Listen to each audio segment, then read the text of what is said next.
Fala pessoal, tudo bem com vocês? Vamos conversar um pouco hoje sobre fisiologia, tá bom? Mais especificamente em relação à prática de exercício físico no frio e o desempenho do organismo no frio, tá bom? Vamos estar compreendendo aí porque alguns fatores podem estar influenciando na redução da nossa performance, mas ao mesmo tempo pode ser interessante metabolicamente pela questão da otimização da perca de gordura, tá bom? Pessoal, então a gente sabe que o frio, ele acaba realizando algumas alterações no organismo, tá? Alterações fisiológicas que acabam afetando o funcionamento de órgãos e sistema. E é justamente essa alteração de funcionamento de órgãos e sistemas, essas alterações fisiológicas, acaba fazendo com que o organismo ocorra algumas adaptações durante a prática de exercício físico ou desempenho esportivo em si. As alterações é justamente no intuito do quê? De evitar a hipotermia. Então o organismo ele tem essa capacidade de termorregulação, tá bom? Em relação à termogênese e em relação à termodissipação de calor, tá? Então, assim, basicamente a gente tem duas alterações durante a redução de temperatura ou hipotermia. A gente tem o que? A vasoconstrição, ok? E além da vasoconstrição, a gente tem diminuição, a gente tem a redução da condução nervosa. Então, ou seja, eu acabo tendo um menor fluxo sanguíneo para o sistema, para o corpo como um todo, principalmente para a musculatura esquelética, e eu acabo também tendo uma redução na condução nervosa. Então essas alterações podem acabar levando o organismo a reduzir a sua capacidade de realizar força e sua capacidade de coordenação motora. Então por isso é comum no inverno a gente sentir os dedos da mão dura ou sentir um menor desempenho na realização de algum exercício, de erguer algum peso, porque essa capacidade do organismo de realizar força de produção de energia, de gerar calor, ela está diminuída.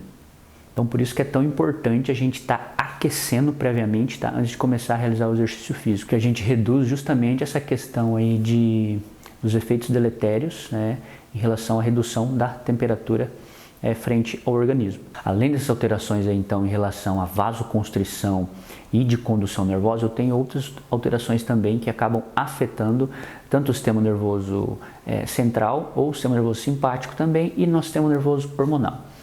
Eu tenho alguns receptores de frio, por exemplo, na medula espinhal, no abdômen, na pele. Esses receptores eles acabam estimulando, ativando o nosso hipotálamo, que o hipotálamo é justamente o termostato do nosso organismo, ok? Ele que realiza essa questão de controle em relação ao ciclo circadiano, em relação à termorregulação do nosso organismo. Então o hipotálamo, por sua vez, ele vai acabar estimulando a hipófise.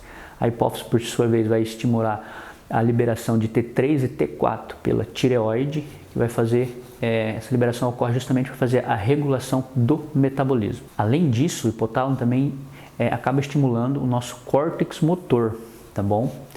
A realizar pequenas, a gente chama de tremor de frio, né? Que são pequenas contrações musculares que visam justamente o aumento do calor, o aumento da temperatura. Então olha que interessante, nós temos dois fatores aí interessantes em relação ao controle da temperatura corporal, mas também em relação ao aumento do gasto calórico, que é o que? O aumento da regulação do metabolismo, né? Por meio da estimulação da tireoide, aumento de T3 e T4, e além disso eu tenho aumento do tremor. Se não bastasse essa gama de alterações, o nosso sistema nervoso simpático ele ainda faz com que o nosso organismo, ali por meio da estimulação das glândulas suprarrenais, a produção de adrenalina, com o intuito do quê? De intensificar o nosso metabolismo. Olha que interessante, né? Será que isso não seria interessante para a questão da perca de gordura?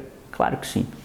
Além das suprarrenais, o sistema nervoso simpático também estimula a liberação de noradrenalina, que é justamente para aumentar a questão da vasoconstrição periférica. Então, sim, o exercício físico no frio ou numa baixa temperatura, ele acaba talvez não sendo tão interessante para a questão de performance, mas ele acaba sendo muito interessante para a questão metabólica, de redução de gordura, ok? Já que eu tenho a otimização aí da produção de alguns hormônios e da termorregulação, para justamente manter a temperatura corporal. Além dessas alterações, o sistema nervoso simpático também faz com que o nosso organismo realize a ereção dos pelos, né? Que é justamente para tentar fazer uma tentativa de isolamento térmico, tá bom? Além disso, o organismo faz com que haja uma redução na produção de suor, ok? No intuito de reduzir a perca de calor por evaporação.